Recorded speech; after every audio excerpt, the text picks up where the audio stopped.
praise the Lord word question channel समस्त श्रद्धा को अभिनंदन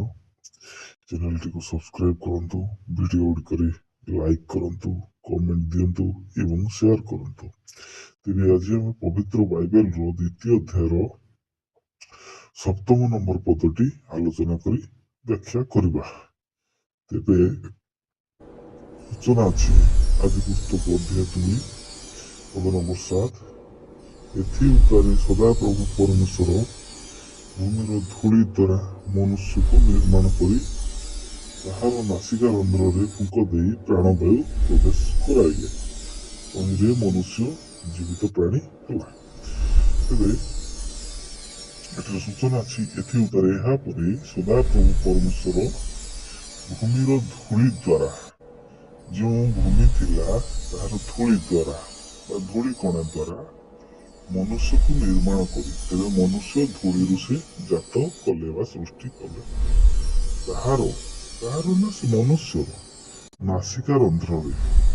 नाक जो छिद्र थाए नाकर जो छिद्र थाए सेठारे फुंक दे कहले अर्थात से निज मुख द्वारा पवन को प्रसारण करी पवन दे प्राणवायु प्रवेश कराइले तेणु प्रथम मनुष्य से जिते गढ़िले फुंक देवा फुंकी प्राणवायु से प्रवास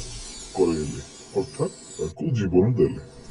तहिरे मनुष्य जीवित प्राणी है मनुष जीवित प्राणी जीवनधारी प्राणी है आमे पूर्वे पढ़ी मनुष्य को परमेश्वर सदाप्रभु आशीर्वाद देइछन्ति एवं निज हाथ से सृष्टि करछन्ति